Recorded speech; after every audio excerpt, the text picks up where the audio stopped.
My name is Winston Wolfe, and you're listening to Pushing Upstream. I was born in 1979 in the Midwest and adopted 8 days later. Now, at almost 39 years old, I've begun the search for my birth family, and I started this podcast to document my experiences. I invite you to join me on my journey.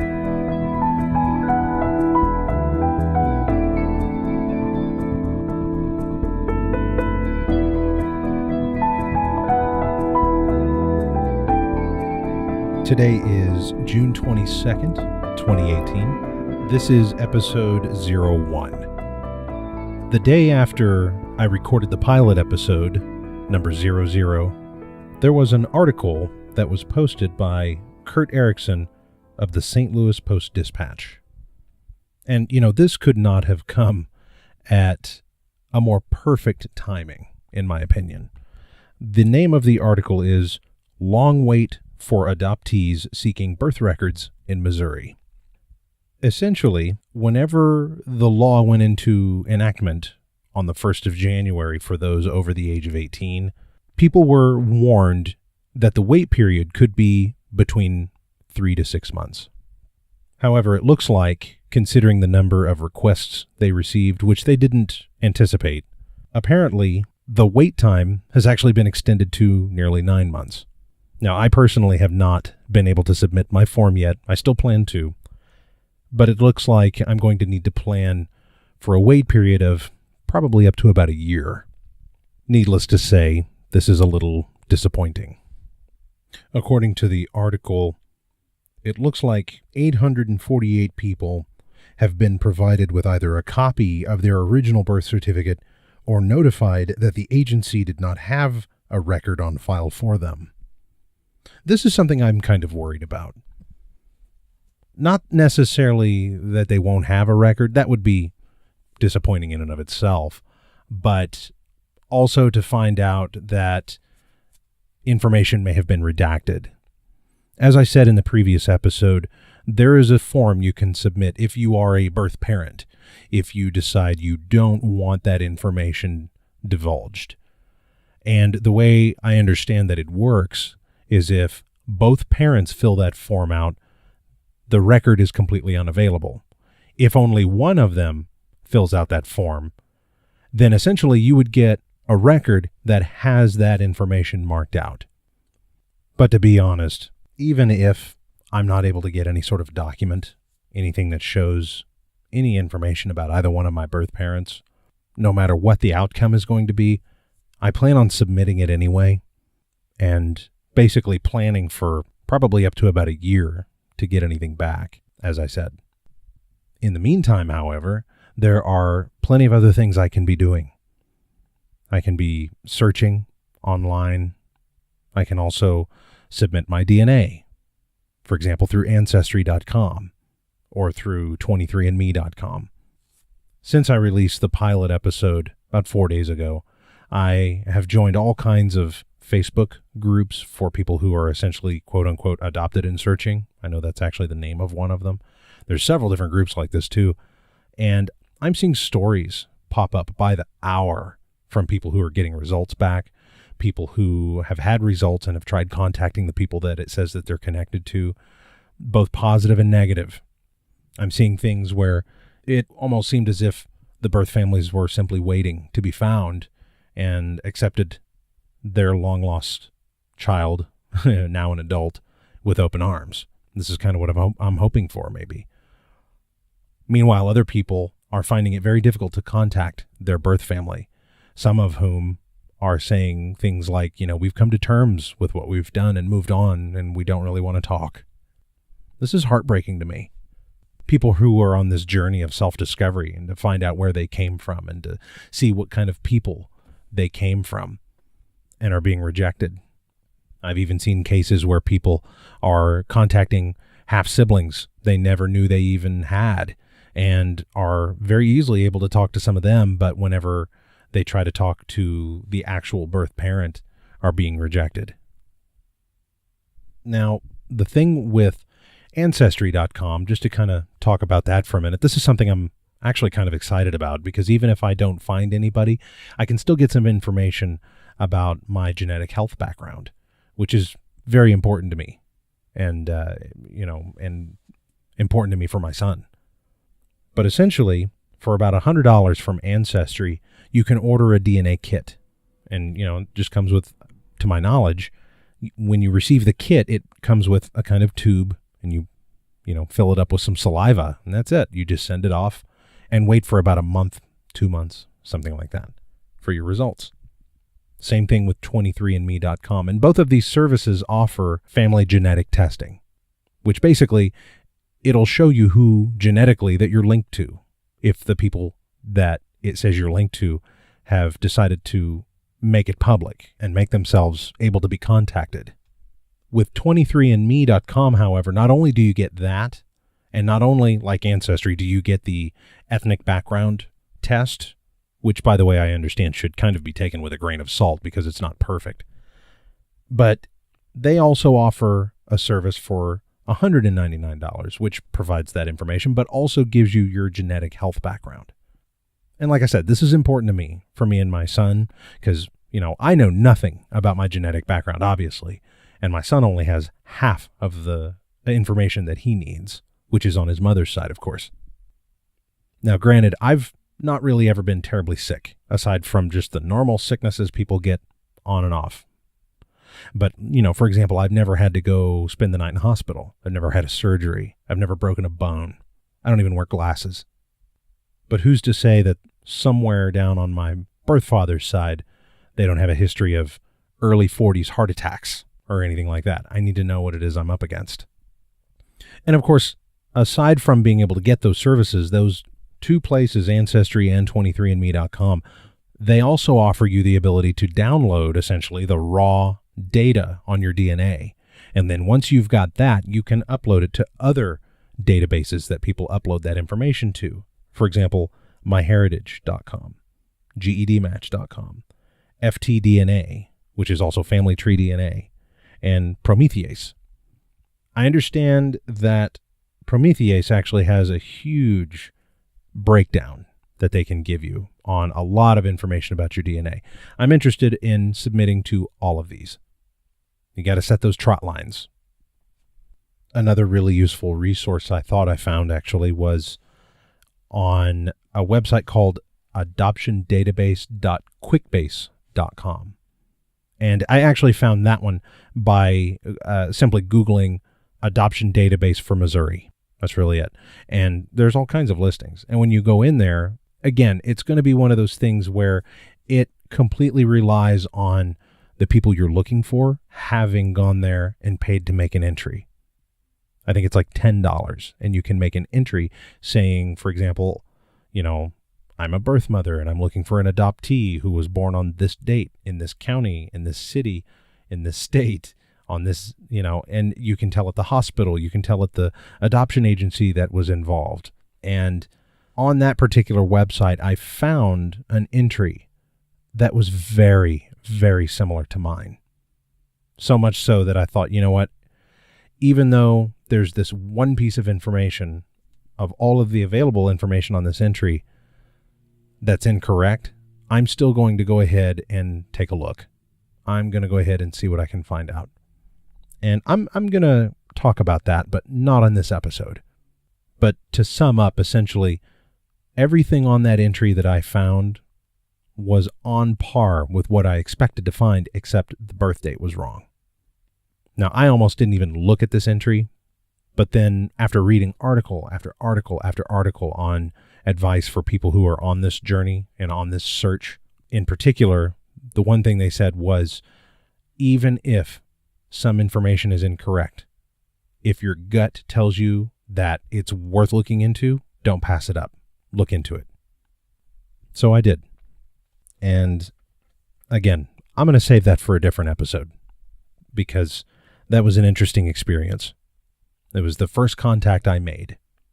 And while it was a little bit of a letdown at the same time, I can't help but wonder if this is not just kind of part of the process for a lot of people. I'm sure it is. I don't have to really wonder. I'm sure that it is. I know that it is. Lots of false positives. Lots of getting not only your hopes up, but the person you're contacting, getting their hopes up too. and having to apologize for that, and then wishing each other better luck next time. Now, one thing I will talk about, in the last episode, I mentioned several different things that I had wondered over the years. For example, are they still alive? Are they looking for me? Have I met them and not even known it? That one in particular, that last one about having met them and not known it, there was something that happened to me about 18 years ago when I worked at a camera store. There was a woman and her daughter who must have been probably 5 years younger than me or so, who came into the store looking for a camera for the young girl. And so, of course, I helped these folks out, showed them a lot of the, the point and shoot cameras. And I think she might have been interested in one of the Olympus models. The more I was looking at her and thought to myself, she could be my sister. This girl could be my sister. She looks like I'm looking into a mirror at a female version of myself. I can't be the only person that's had that experience where they're looking around at people and they look and they find somebody and just kind of look them right in the face and go, my God, and how do you approach that? How do you go, did you by chance have a child that you adopted out in 1979? How do you drop that? You don't. That's, there's no socially acceptable way to just stumble into that conversation like, nice weather, huh? Did you ever adopt a kid out? It just doesn't work that way. So I just kind of had to stand there, and I helped them just fine. I sold her a camera, but I never saw them again, to my knowledge. I've never had that experience with anybody else to look at somebody and go, I wonder. There's enough similarities in physical appearance that I wonder. Now, of course, here we are in 2018, and it's so easy to do a DNA test now and throw that data into a database to see who links up to you.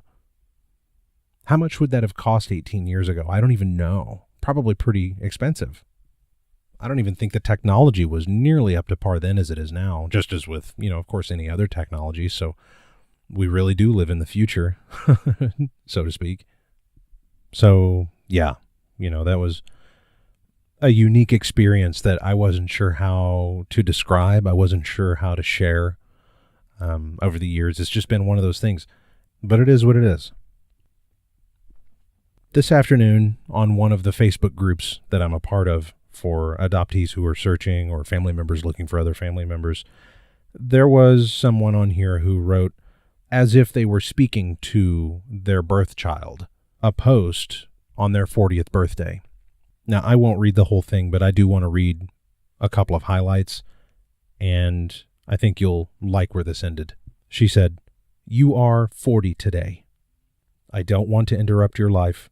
I don't want to upset you. I only want to know that you are okay. I was very young when you were born. I wanted to keep you, but couldn't. The reasons seem trivial now that I'm older and wiser and not so naive. Do I blame my mother who told me I couldn't come home if I brought you with me? No, I should have been braver. I should have been stronger. But I wanted you to have a life, a home, a family. Not what I had, a turmoil. You came early, very early. You only weighed 1 pound and 15 ounces. But you were beautiful, you were a screamer, and you were mine. I always worried that you had health issues because you were so small. I hope not. I pray not. You are mine, so I know you're a fighter. So if you're looking, I'm here. If you're looking, I'm not ashamed. If you're looking, you have family who know about you, who care about you, who want to know you. If you're looking, find me." And then further down she says, "I wrote you a letter that was supposed to be given to your adopted parents, but who knows if it was given to them.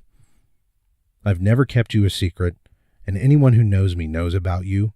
I hope to meet you one day. I hope to be as much a part of your life as you will allow.